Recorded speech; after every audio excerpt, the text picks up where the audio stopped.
Form BX257 here again with another vintage G.I. Joe toy review, and today I'll be taking a look at the Cobra ATV, the 1985 Ferret. Hasbro has seen fit to use the mold several times over the years to make some very interesting variations, so I thought now would be a good time to take a very good detailed look at the original. The Cobra Ferret is exactly what you would expect from an ATV. It has giant fender flares and even bigger tires. One nice thing about the Ferret is, well, its style. While a lot of Cobra items can be quite, well, fantastic in their styling and nature, this is both practical and still stylish in my opinion. A few of the really nice features are, of course, the Ferret's giant fat rubber wheels. I always like rubber on wheels because it just makes more sense, and it's, well, quite frankly, quite a luxury. These front tires are actually steerable, a nice little addition that they probably didn't have to add. There's a storage compartment at the back, which is probably only big enough for maybe 2 or 3 little pistols. It has a main cannon on the side here, and it's connected by this hose, this very easily lost hose, unfortunately. But it doesn't really add anything if it's lost.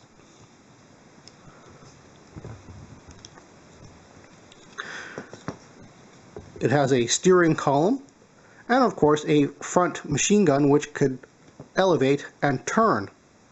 However, here's a nice little gimmick. When you turn the steering column, the cannon turns as well. Again, a nice little feature that they probably didn't have to add. I particularly like the chassis underneath here with its big struts.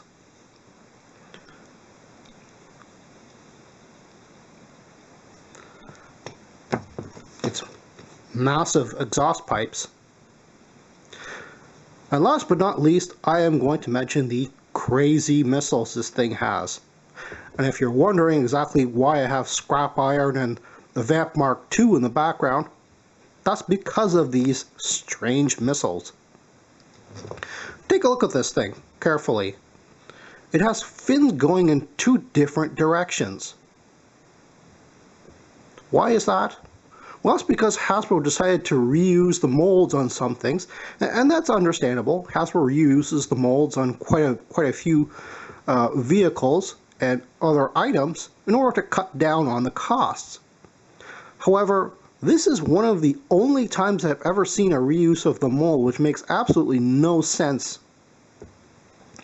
The front part of this missile, and I am calling this the front because that's the way the artwork shows it, although it could easily have been the back, I suppose.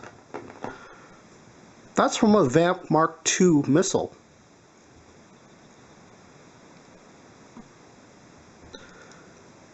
And the back portion is from Scrap Iron's missile. So they went and combined 2 very different missiles into one missile which doesn't know whether it's coming or going. Oh, and one interesting thing from, well, basically from the blueprints, is that these, well, the struts that these things, the missiles are attached to, they have what looks like these almost spring-like mechanisms. And according to the blueprints, this whole portion was actually supposed to come out a bit so that it could be fired away from the occupant's legs, which is a very nice detail, which unfortunately they didn't execute on the actual toy in favor of giving you, the steering wheel and the moving cannons. I suppose, as a kid, I don't think I would have really cared whether this thing extended away realistically or not. One very interesting last thing about the blueprints themselves. Check that thing out. After all the assembly instructions, you have this. You can seat 2 figures on the ferret, and you can fill up the gas tank with the aircraft carrier's fuel trailer. What a plug!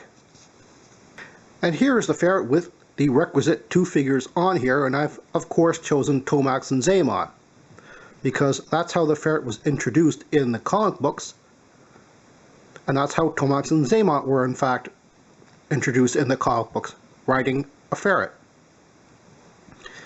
As you can see, it's kind of crowded, and that easily losable cord, well, that's getting in the way of the back passenger's leg there.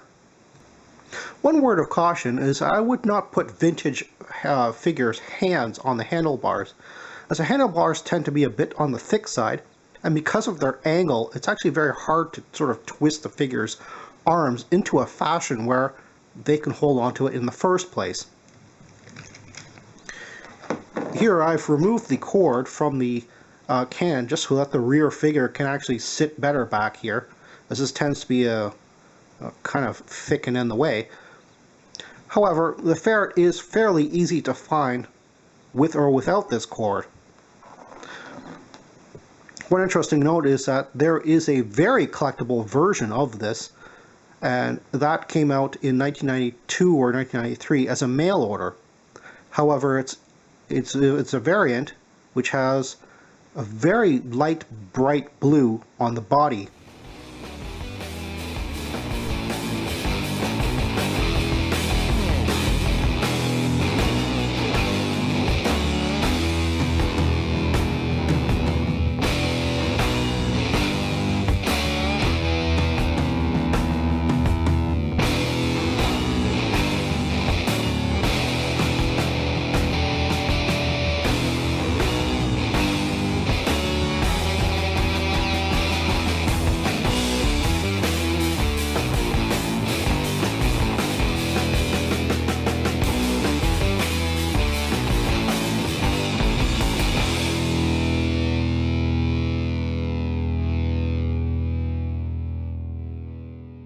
Well, that's all the time I have right now. Please check out my Facebook page for more information and behind-the-scenes photos for these reviews. Thank you for watching this video, and stay tuned for next time to see another 1980s G.I. Joe toy review. See you then.